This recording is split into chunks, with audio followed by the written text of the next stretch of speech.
This is Avatar's abode. It was built to receive Baba in 1958 when he came to Australia. He said that in time to come the place would become a place of great pilgrimage, but he himself would not be coming until he came back in 700 years. He wouldn't be coming any more this time.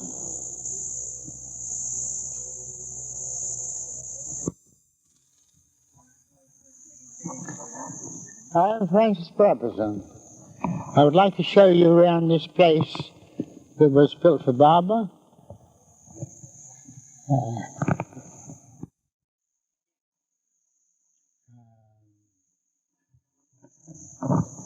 My name is Francis Brabazon. I would like to tell you a few things about this place, Avatar's abode, which was built for Avatar Meher Baba in 1958. I was living here at that time, and Baba had sent word to me that he was coming, and when he was flying across the Pacific, he sent a cable to me that I was to go down to Sydney and meet him and come back with him on the plane to Brisbane. I went down from here to Brisbane in by car and with a second car for Baba and the Mandali.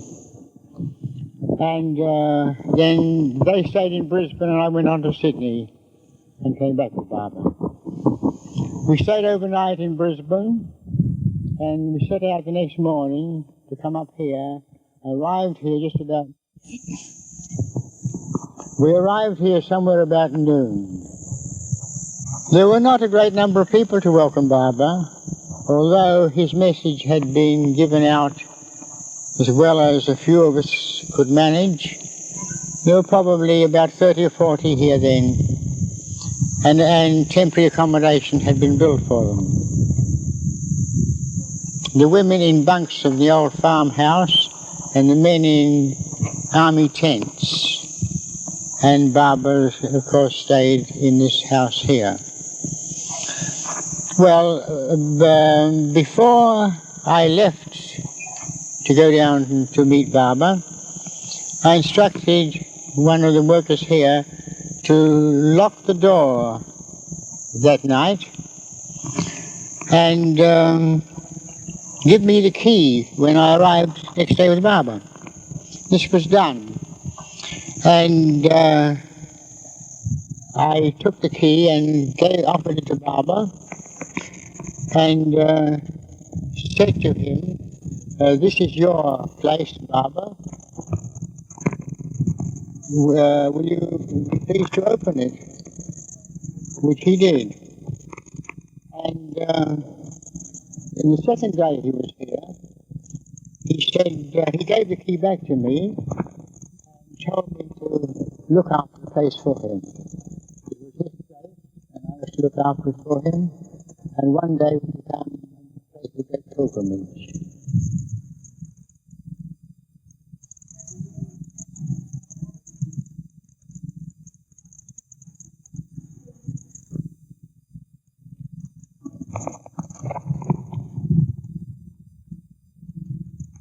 This is the door that Baba opened.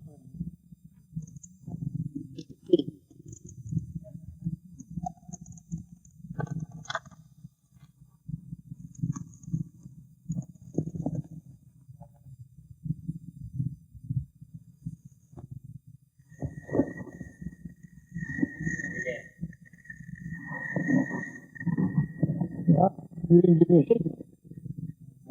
Baba came into his house, the arm of courage, and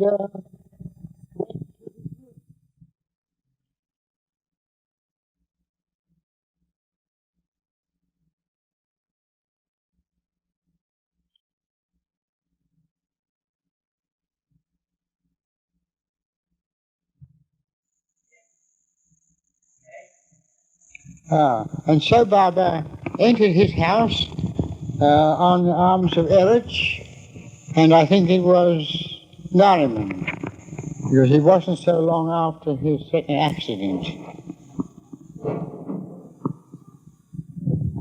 the room that Baba saw a lot of people in, Francis? Yes, this was the main meeting room.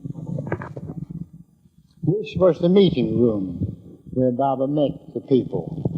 Behind the curtains there were the Mandali sleeping quarters.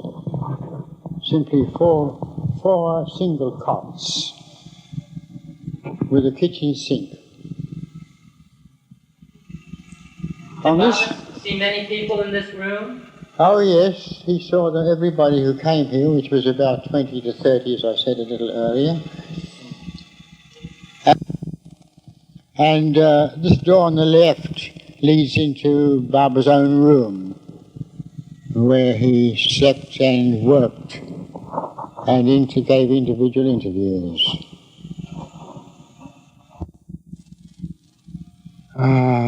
This is the room where Baba had group interviews, or gave group interviews.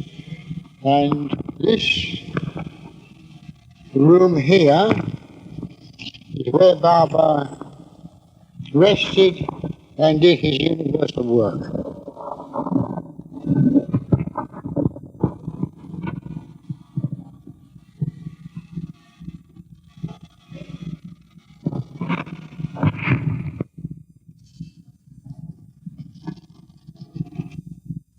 This is the room where Baba rested and worked and did his universal work. Now, if you will observe the wall, the timber on the wall, you'll see that there's no nail marks. Each wall is completely smooth. We were able to do that by screwing the walls together from the back, and so leave no blemish on the front. Furthermore, each panel is so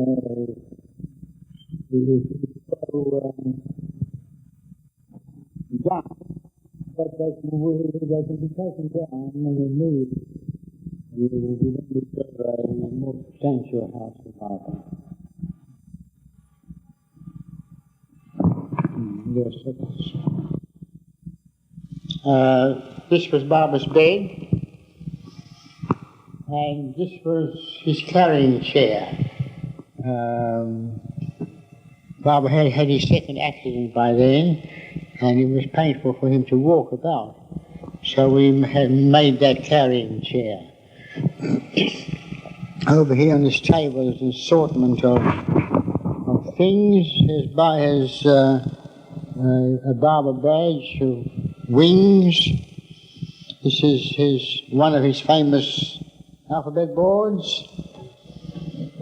And this is some of his hair.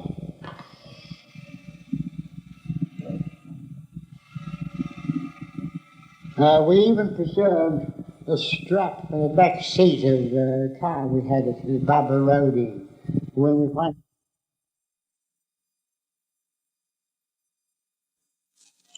we even saved this strap in the back seat of the car, which Baba held on his way here.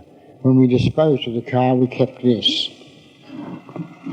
That is when the car was finally worn out and was disposed of. And that's about all.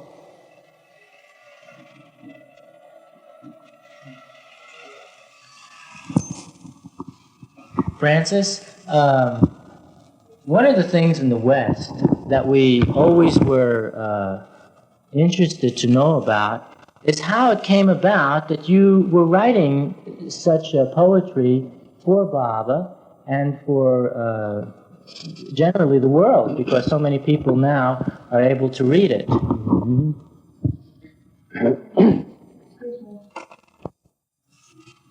You can answer now. It varied. Stay with God was written on Baba's order. I was invited to the 1955 service. I was the only Westerner there except The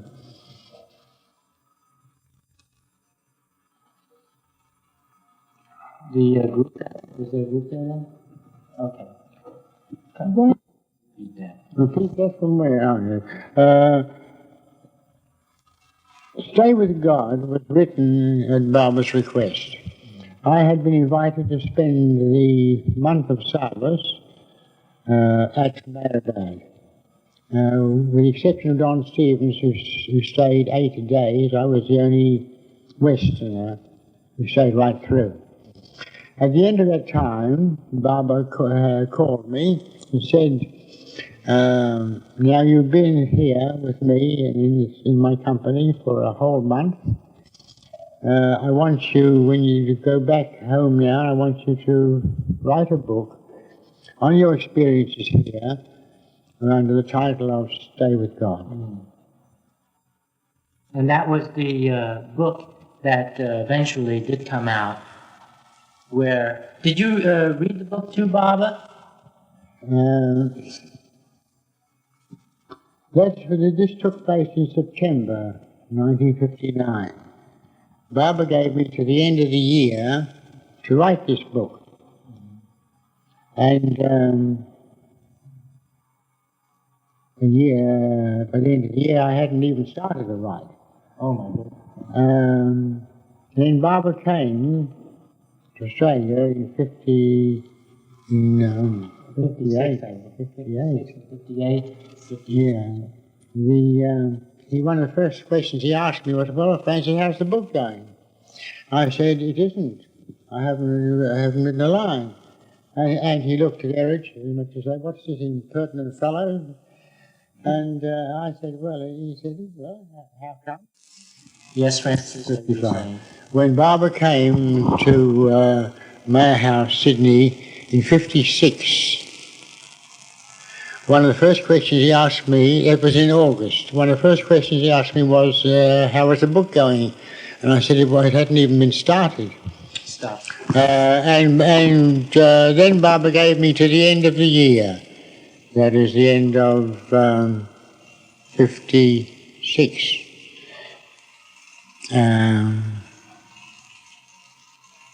To complete the book, huh? Yeah, to complete the book. Barbara gave me to the end of the year, that's 1956, to complete the book. So I had to obey him, and I sat down and wrote a book. And at the end of the year, on the 31st, I finished the book, and I cabled Barbara that I had complied with his order and written a book, but the book was of no value, and that if he wanted a good book, he'd have to give me more time. So he gave me 2 more years. 2 more years, I see. And then when the book was completed, he had me read the whole thing to him from cover to cover. I see. Was this in India that you wrote the book, or was it here in Australia? It was in Australia. A lot of it was written in this room. I see. And when you were with Bob in India, was it there that you read the whole book to him? Yes. I see. From cover to cover. That must have taken a while to read it. Oh yes, half an hour every day for weeks. For weeks. I had heard something to the effect that Baba had put you on fast, or there was some kind of something like that sort. I don't know if there's any connection with that. Baba put me on 2 different fasts, long fasts, different times. But I don't remember any connection with the book. I wasn't connected with the book. I think so. What was your impression at the time of writing these books? I mean, it was done totally by Baba's command. And this is the book, Stay with God, that you're referring to.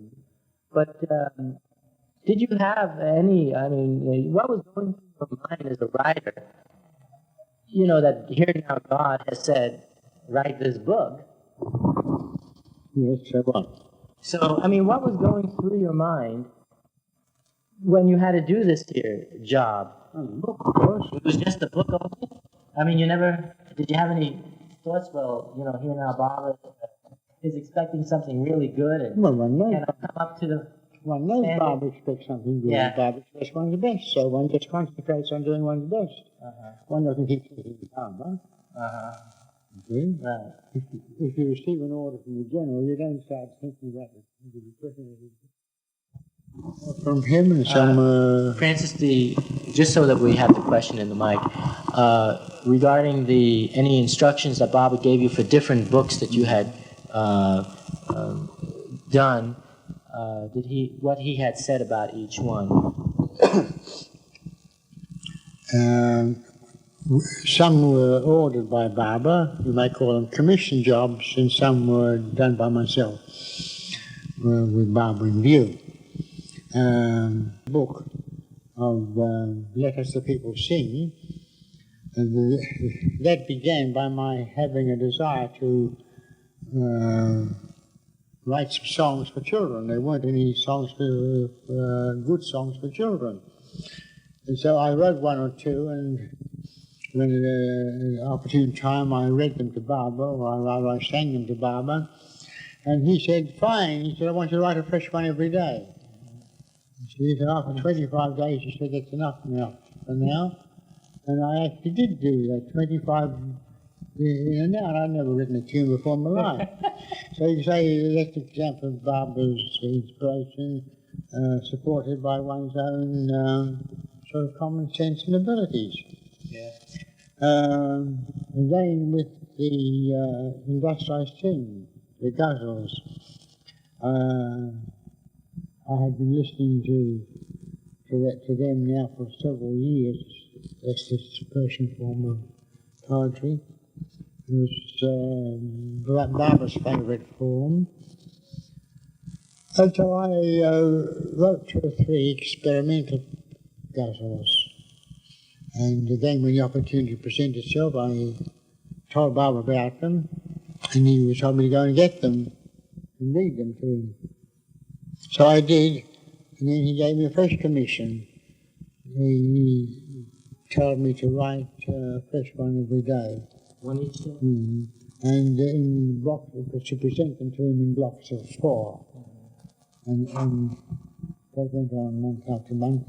Did you have any difficulty writing such a schedule? Usually a poet has to write when the inspiration occurs, but now you had... Well, we don't believe that. No, you just sit down and I don't know how can you talk about what a poet's processes are, but it's simply that I did. And you did it. I did one a day. Sometimes I do a couple in a day, and then afterward he give me a spell the next day. You see. Eventually, the whole 150 were written and read to Baba. On an average, about 3 times. Baba had the whole lot read to him right through 3 times altogether. It wasn't continuous. It was sometimes a few months and then there'd be a gap. When you would read the ghazals to Baba, Commented in no uncertain terms when he particularly liked a piece. He would express it in his gestures and expression, and in words. In other words, he seemed to get a great kick out of them. Oh, yeah?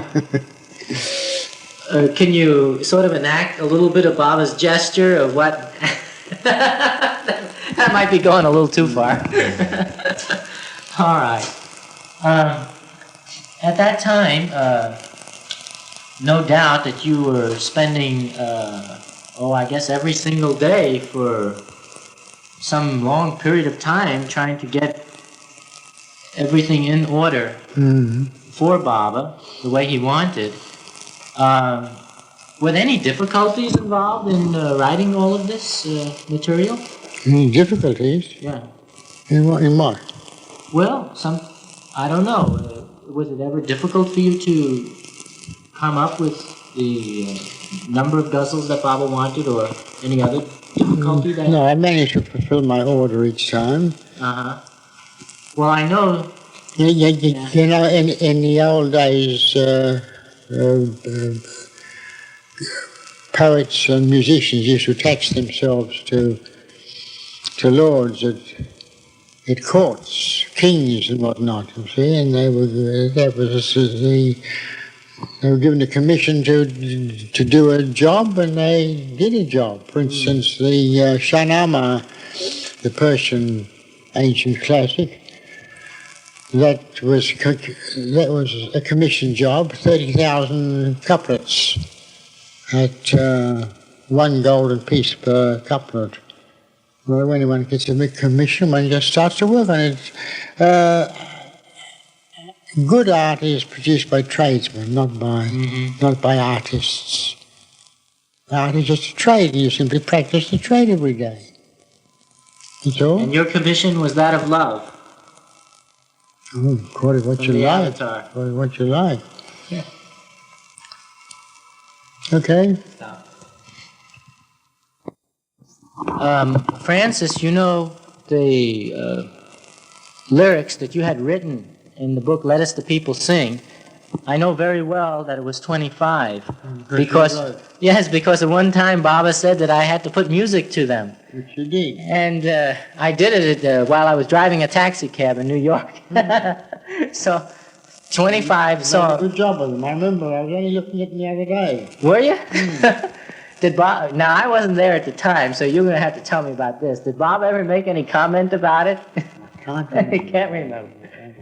Well, the only thing I know is that later Baba said that I should send the manuscripts to him, which I did it, and then he sent me a beautiful cable how much he liked that I had obeyed his instruction.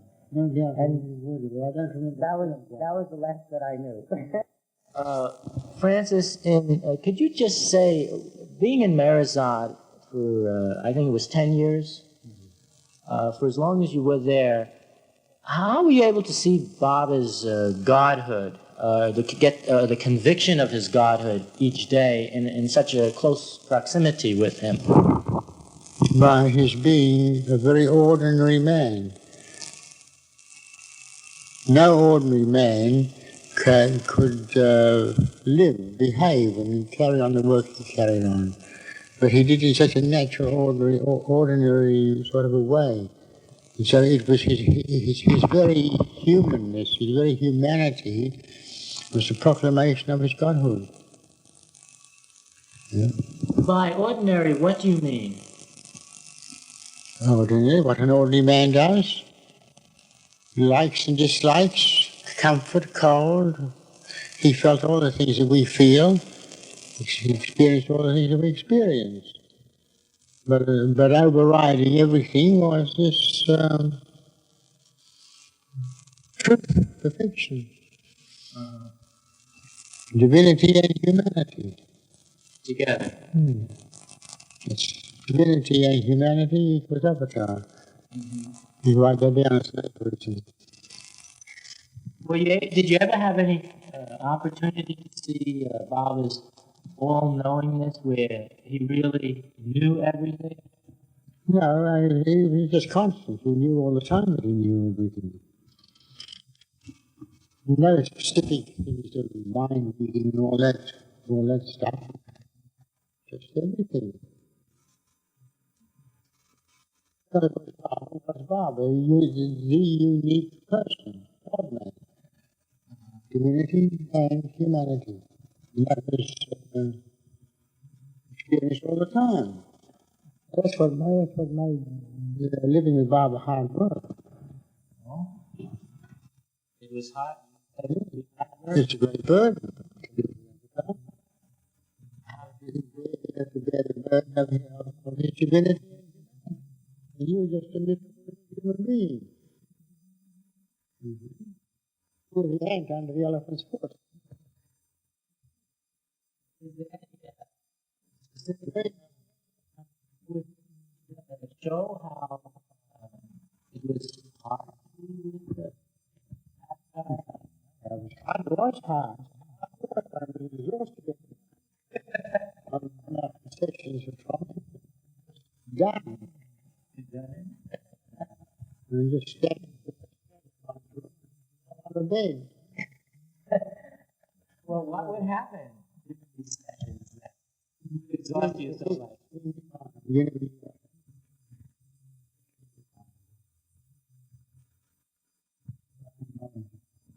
disappeared. I was sat in front of him for a few hours, and I got up and talked to him. Francis, in the States and in some other places where I've been, people would often ask of what it was like as an artist or as a poet that you are to have been with Baba for so many years. I mean, what was your own personal feeling about being with him in that capacity? But I wasn't with Baba in that capacity, that is the capacity of a poet. I was there purely as a disciple.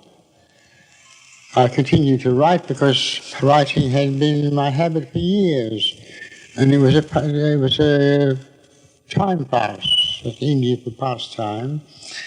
In the evenings, I used to spend most of my nights from about 9 o'clock. Most of my work was done at night between 9 and 1 o'clock in the morning. It's too hot to sleep. So I would just apply myself to my writing. But I didn't tackle writing as an artist. I tackled writing as a tradesman, craftsman. So I had no sense of being there as an artist and all the sensitivities of an artist. I was just there battling it through. I see. Battling it through, did you get that? Yeah. So, it seems then that you were doing this more as obedience. There's something that Baba said to do than even as... Because I was doing it as obedience, but it wasn't an irksome obedience. Because there was just, well, Baba told one to do something, one did it. Did it, yeah. That was why one was there. One wasn't there to be an artist. One was there to write or not write, as Baba said. If you said write, if you said don't write, you wrote or didn't write. How come, well, I mean, what is it that brought you,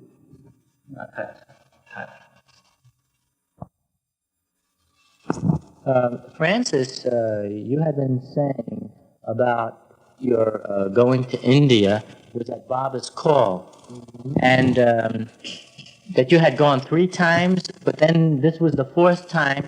Would you tell about that? Yes. For the 4th time, Baba sent word for me to come to him at Meherbad.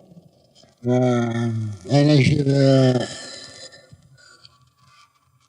I didn't give any fixed period. He didn't tell me to come for good. He invited me to come, so I went, and as usual, I took a return ticket. Yeah. And when 7 years were up, and Baba had still said nothing about me returning, I got permission to go to Bombay to get a refund on my money. After 7 years... After 7 years of being in India, yes, you finally got a refund on your return ticket. Yes. So then I stayed until Baba dropped his body. You, Francis, you were mentioning about Andhra State, that you had gone with Baba on a trip to Andhra State. What actually happened then? What do you mean what happened then? I just went with Baba.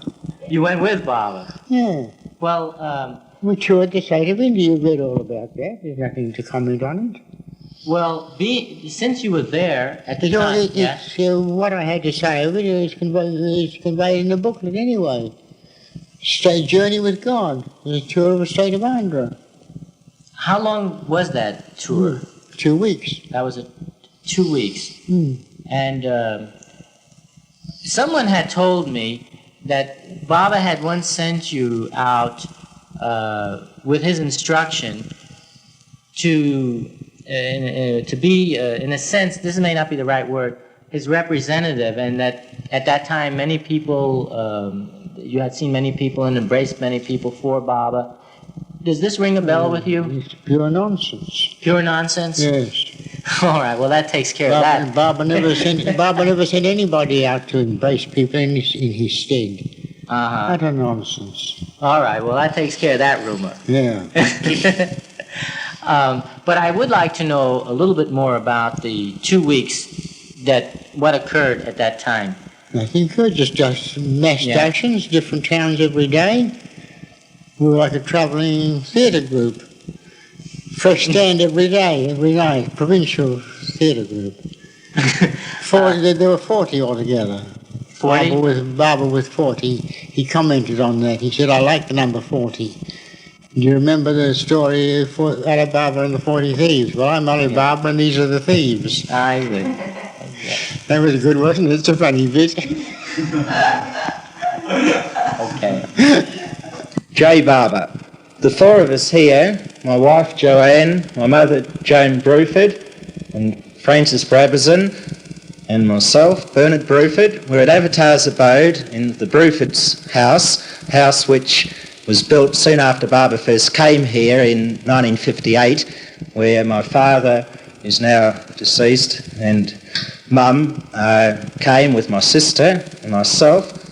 My wife and I are now in residence, and Mum has a little flat up the end. Well, Irwin has been asking me what this sculpture is up behind me, the story behind it, and I think the four of us can work out a story about it.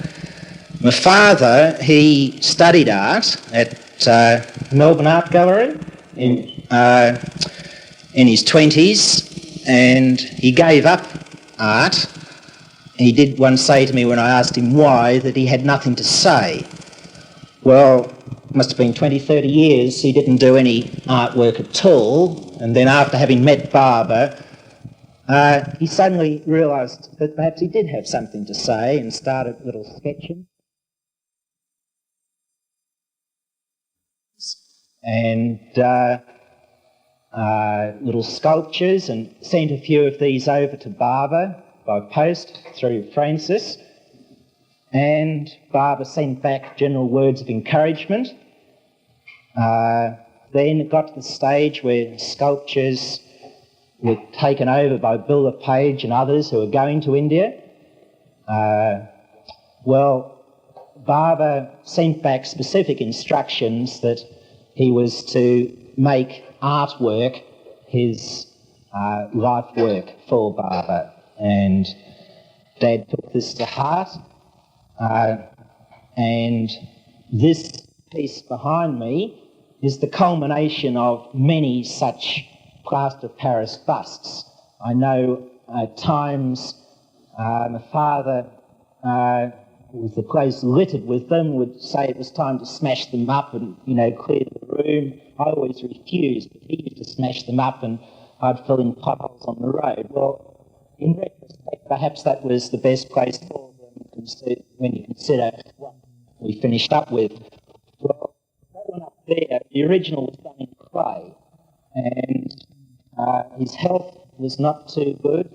The perfectionist was worrying his eyes weren't good enough. The optometrist, or whatever the medical term is for, etc., they said his eyes were very good for his age. He used to worry and fret about it. Anyway, one day he had it up here at play. He said, "It's as good as he'd ever be able to do." Well, it was within a week. He died. And there we were, sitting with bus. Told to do artwork. Well, temperature, he had a lot with it. No one in the family knew how to handle it. So we went and tried to find out someone who could mould it. We got a photograph film, it still happened. We tried to find someone who could process it the same way as my father had intended, using the other mould. There we couldn't find anyone we had confidence in. Then one day my sister found this sculptor in Brisbane, and we asked him if he'd do it, and he said, no, part of the art of doing sculpture is to be able to cast your own. And my sister showed him a photo of some of my father's drawings. There's a couple of photos up there also, charcoal drawings. He looked at them and he was very impressed with the quality, and he said it was the same person who did this piece of clay, this clay work. And My sister said yes, and he says, well, we have to, it has to be done straight away. So he says, well, we have to, it has to be done straight away. So he said he didn't have transport. Could we take him up there? He said, you can't move it, it's too fragile. And so the arrangement was that immediately he packed his bags and he asked if he could stay here, which he did, and he came up from Brisbane, which is 70 miles away, and immediately start work on making a master copy in a permanent form, and these are now available. Francis, you received a lot of correspondence from Australia, from the lovers. A lot of correspondence from Australia, from the Baba, those that were Baba was in touch with. Could you tell us a little bit about that? Whether Baba used you particularly for the Australian lovers? Used me, I don't know. Used me particularly. I mean, I don't know the language. Right? No, it's not English as I know English. Used me particularly. How do I know what my Baba did with me or didn't do with me? Were you the person that was... People. I regarded myself as a sort of a hanger-on, an outsider in Baba's court, Durbar. And as such, I was in a position to bring the petitions of other people to Baba's notice. Not bad. Can you recollect some of the petitions that were brought to Baba's notice? Just what Bernard just said. About the sculpture, about his education, writing to me and me presenting the matter to Baba for his guidance and decision. And then I would reply in accordance with what Baba said. Yes.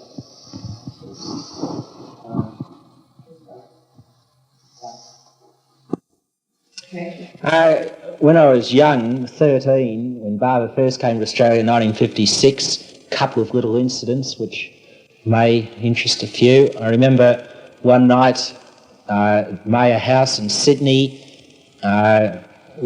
relatively cold night. I woke up one morning absolutely swamped in blankets. I inquired why, and apparently Baba, during the evening, had remarked about it being a cold night and had made it clear that he didn't want any of the children to catch cold. So all the younger ones, they woke up with a tremendous quantity of blankets on them. The other thing which I particularly remember as a child, tremendous quantity of blankets on them. The other thing which I particularly remember as a child, no, particularly is the wrong word, in that the other one was just a little story. There's many big things I remember. One little incident that I remembered very much ever since was playing marbles with Baba. He watched us play and then showed us what he referred to as the Indian way, which brought in another dimension to marble playing, which I and young friends with me had never considered, and that was three-dimensional marbles, not just playing along the floor, but also through the air. And Baba showed us the Indian way of putting the marble, and I think it was the middle finger, and pulling it back, spring-loaded, and let it go through the air. I remember Baba got me to hold a marble out on the fingers about 3 feet from him, and he, it wasn't on the first attempt, but it was on the second and third goes. I remember he pinned it off the little mountain I'd made for him quite easily. And we were very much at home playing marbles with him. I heard that Baba was a great marble player. He always hit the target. I'm sorry. When Francis first heard that Baba was coming to Australia for the second time in 1958, in January, he asked my father if he would drive Baba, and Dad was very keen on this, and immediately went about deciding on purchasing a new car. We were living in Melbourne at the time, and was keen on buying a Peugeot, and he found out that, you know, the ones that's been assembled in Sydney were what he gathered were better quality, so he made a special trip up to Sydney to purchase one. He took a mechanic who knew Peugeots, and they went to the factory and they tried out apparently about 20 or more, and then drove it back to Melbourne very carefully to give it a perfect run-in. The colour of the upholstery Dad didn't like, it was red, but it was the best made car, so he painted the upholstery up. Anyway, he drove this up to Melbourne, and with Francis met Barbara and Mandali at Brisbane Airport, took them to the Bellevue Hotel, a well-known hotel in Brisbane, where Barbara and Mandali and Francis and Father would spend the night before coming up to advertise. This Bellevue Hotel, it's still standing, it's no longer used as a hotel. It's one of the more beautiful old buildings of Brisbane, and the Historical Society is putting up a good fight to preserve it. It is not yet demolished. I don't know what will happen. It's not yet decided. Well, those up here at Avatar's abode was expecting Baba at a particular time.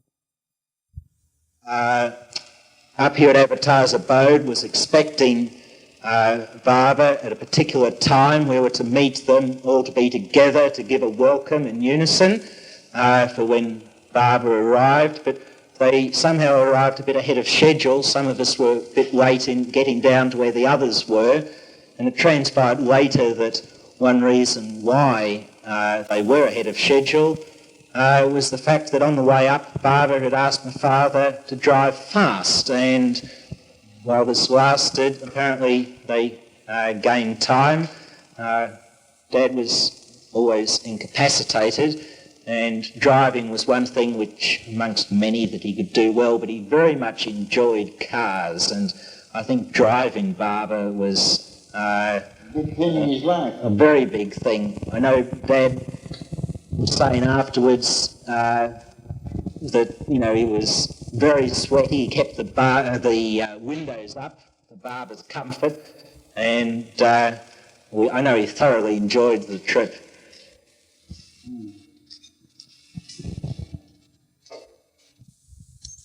My mother, she's got a most beautiful story. She didn't tell us here about it until quite some time later. I can understand her keeping it to herself, and I was very pleased when in India, January this year, she shared the story with others. I'd never felt it appropriate, although I'd heard it to share it. Anyway, Mum, it's story back in 1969, and soon after the incident, which Mum will relate, she took some pretty clear notes, and she'll refer to them and read from them. Where I live here at Avatar's abode in Queensland, there is a dear little path winding through the trees on the way to the chook yard. Perhaps I should say fowl house, in case chook is an unfamiliar term to some. Invariably, when I take children with me to participate in the feeding of the chooks and putting the eggs, as soon as they come upon this pretty path, they quickly break into a skip single file, thoroughly enjoying themselves, and sorry when the path comes to an end.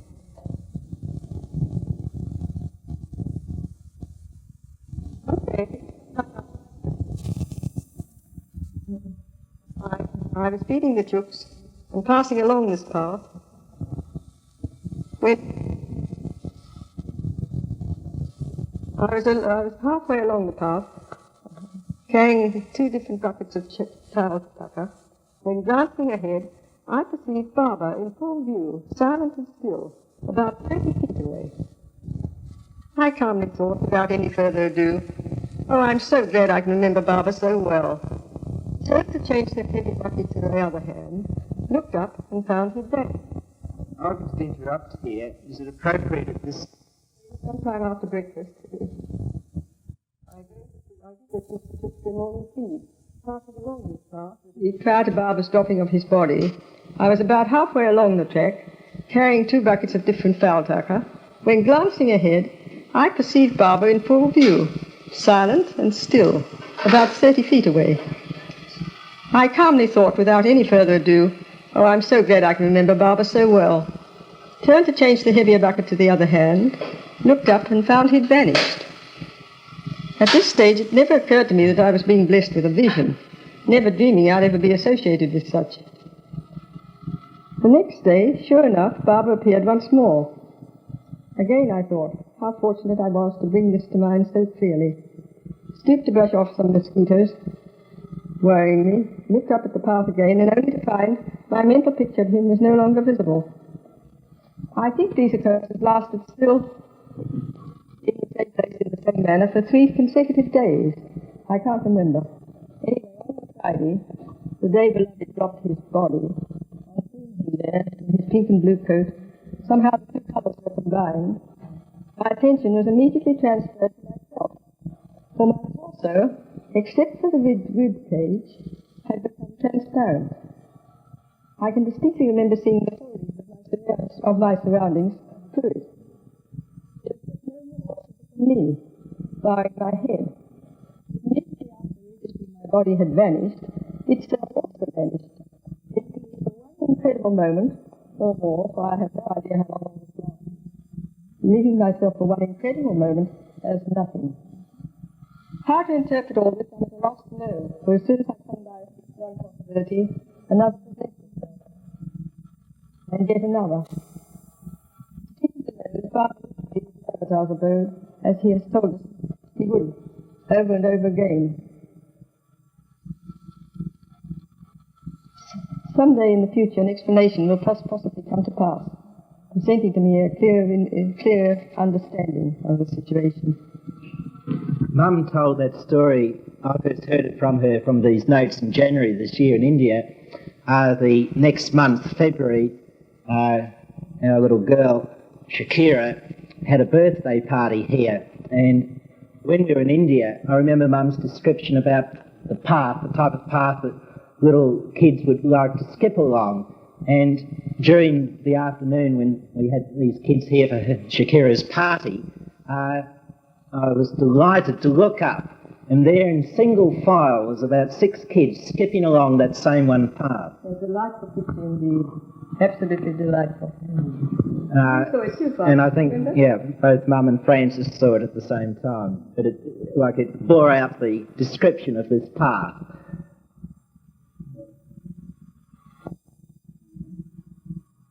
One story I do remember. A young sadhaka or aspirant came to Maharajah, wanted to see Baba.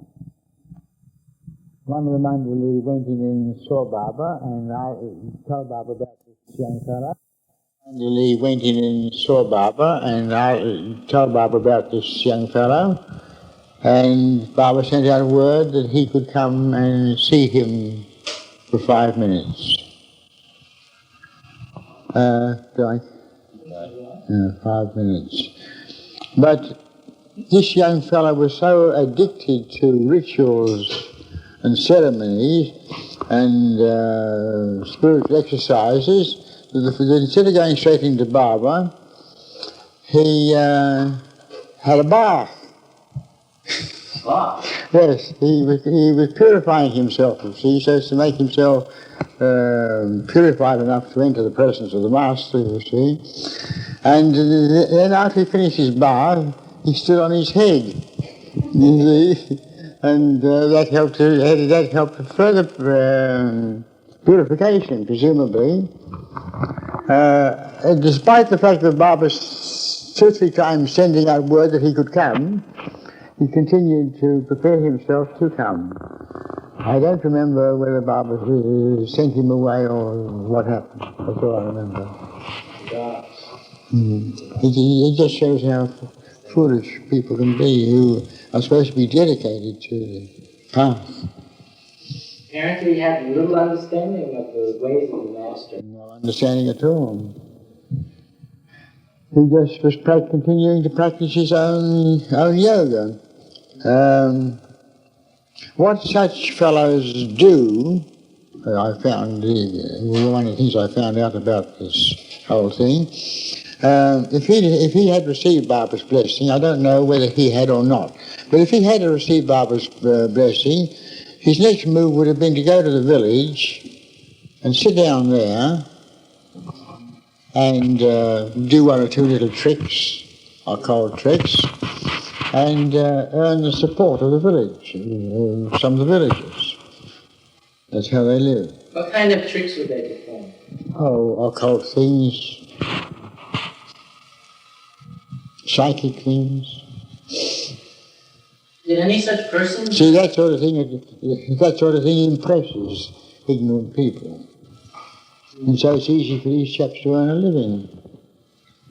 And after they've been in one village for some time, perhaps a year or two, they wander on again and repeat performance somewhere else. Okay?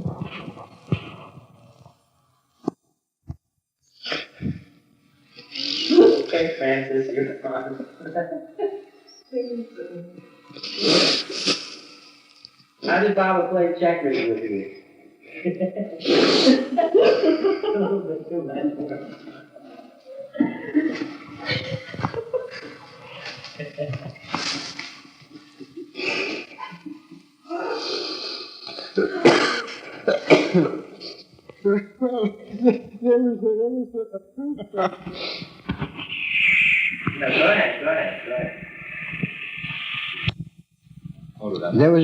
There was a period when Baba used to play checkers with some of us. Someone once asked, "Did you ever win?" I said, "No, no one ever won. Baba had his own rules." And one of his principal rules was that it was all right for him to cheat, but not for us. Or even swipe a piece, one of one's pieces off the board.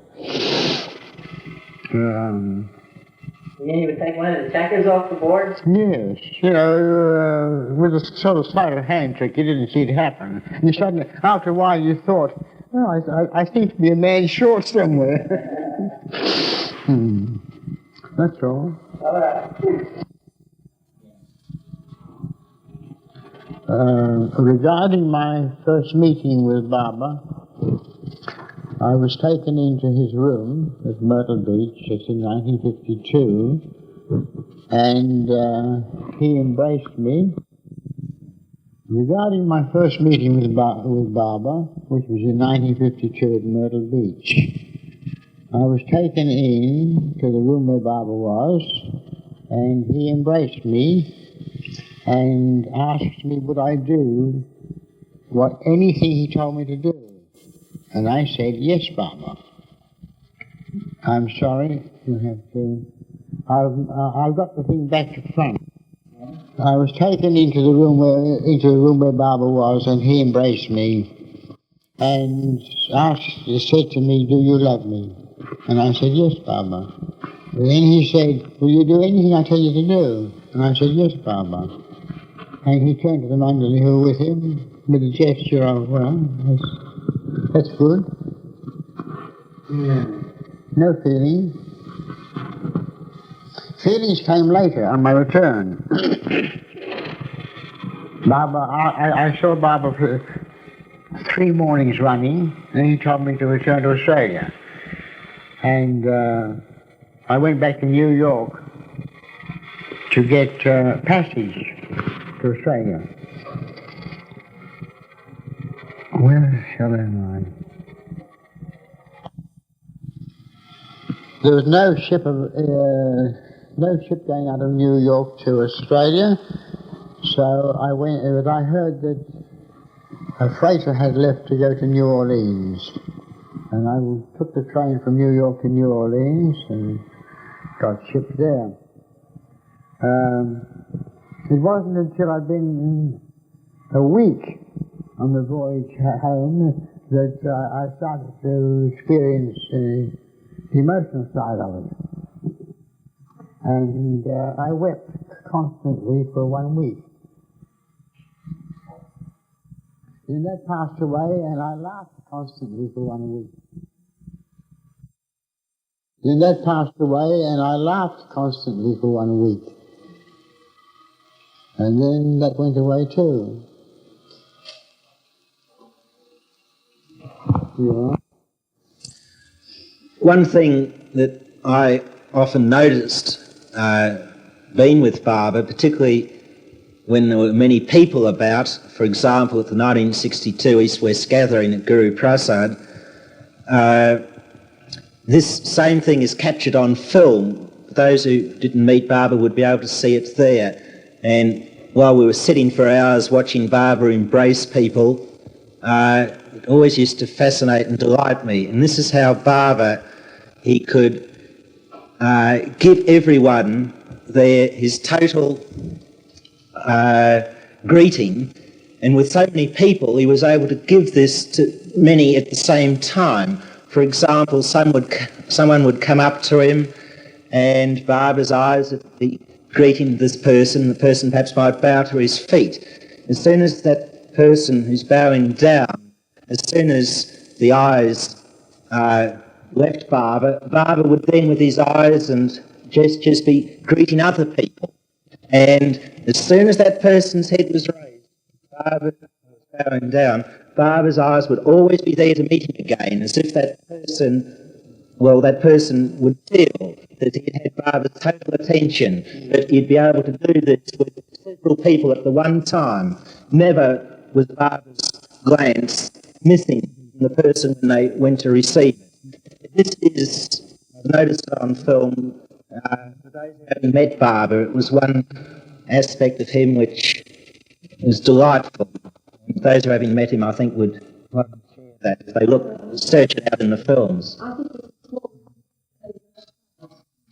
Mum suggesting that much of the publication might silence does bring attention to this. I don't know. It relates to it. Francis,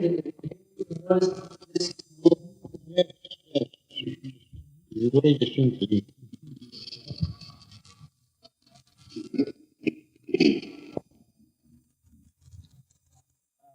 Francis, we had made up some questions that hopefully to help remind you of some of the incidents that occurred when you were with Baba. Now, one of the questions that I had people asking me was when you spoke with the Mandali, or when you were with the Mandali, there were times when Baba ignored them completely, each one individually, at certain times. Did Baba ever do that with you? Yes, he did. On several occasions. It must have struck you kind of deeply for Baba to do that. Oh, no one felt that what Baba did at any time was the right thing. Mm-hmm. After all.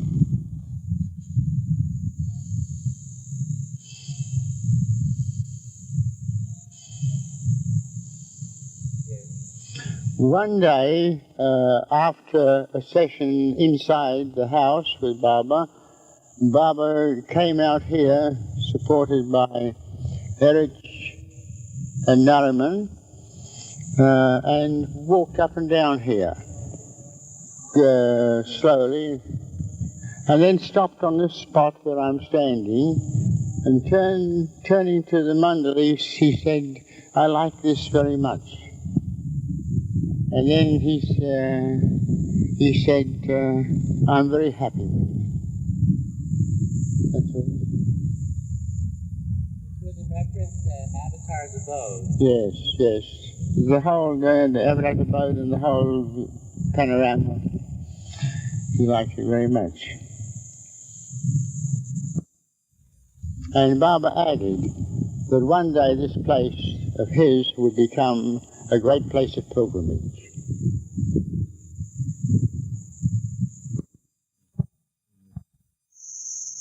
My name is Robert Rouse. my wife's Lorna Rouse, and Grada Rouse, her daughter. We live at Avatar's Abode, where Baba came in 1958. The house that we live in was the original farmhouse on the property, which is in quite a nice setting up that way, and Francis decided that would be an ideal place to put the Baba house.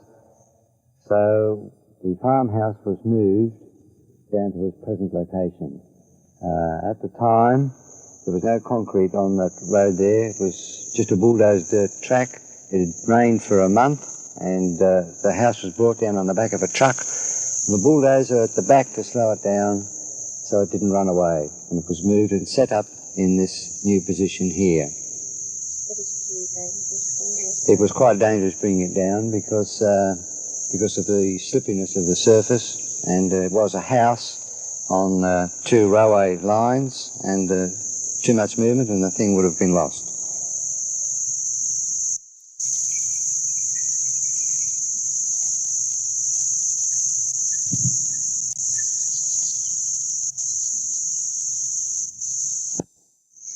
This is the original farmhouse that was on the property. Where it stands now is a pineapple farm. Patch was there, that was bulldozed out and the place level for the house, so that the Baba house could be built where there's flowering shrubs, etc.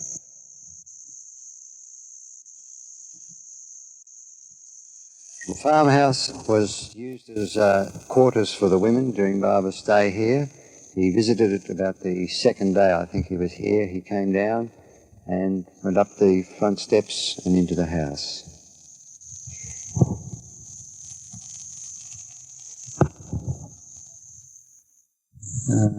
I don't know where I'm going from. You were going to say some of the... I mean, what have I said? What's my last word? You ready? Yes.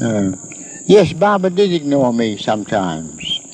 It was just... one didn't feel it was anything personal, anything to do with oneself. It's just that one wasn't in the show at that time. You see, he was talking about something that didn't concern me.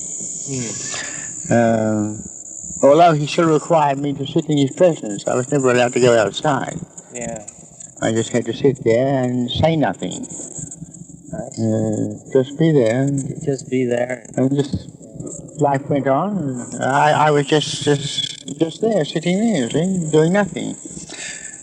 On such occasions, the talk would mostly be in Gujarati, so I didn't know what they were saying. I was neither allowed to leave the room nor to go to sleep. I had to be alert, doing nothing. Okay. Did Bob ever speak of the perfect masters while you were there? Frequently. His favourite perfect master, the one he quoted most often, was Hafiz. Then next to that was Kabir. And sometimes he mentioned the life of Ramakrishna Paramhans. What about his own perfect masters that Hazrat Brabazon or... Oh, yes, he spoke of all them, but that's all been recorded. I see. I was wondering if you might remember any of the comments about them that may not have been written in any of the books. Yeah. We read that Bob on occasion would sometimes pitch one disciple against another. Have you ever witnessed that? No, not really. Not really? Yeah, I understood it when I was there that it did occur sometimes. You never saw that? No. Erich was saying that it was sometimes a very amusing thing to see Bob stimulating one against the other. Oh well, he did in that. I thought you meant in a larger frame. He would sort of needle one against another, as it were, and then just sort of sit back and enjoy the fun. Can you remember any particular time when that happened, or what he was doing? All right. Did the Mandali always get along with each other, or was there also controversy amongst the No, there was often group? controversy, even quarrels. But the remarkable thing about the Mandali was that the quarrels were never hugged to one's breast, and there would be a flare-up and dying down and finished. Bob again we finished everything by ordering to embrace one another. And then it was finished. And they carried that through their lives. They didn't harbour.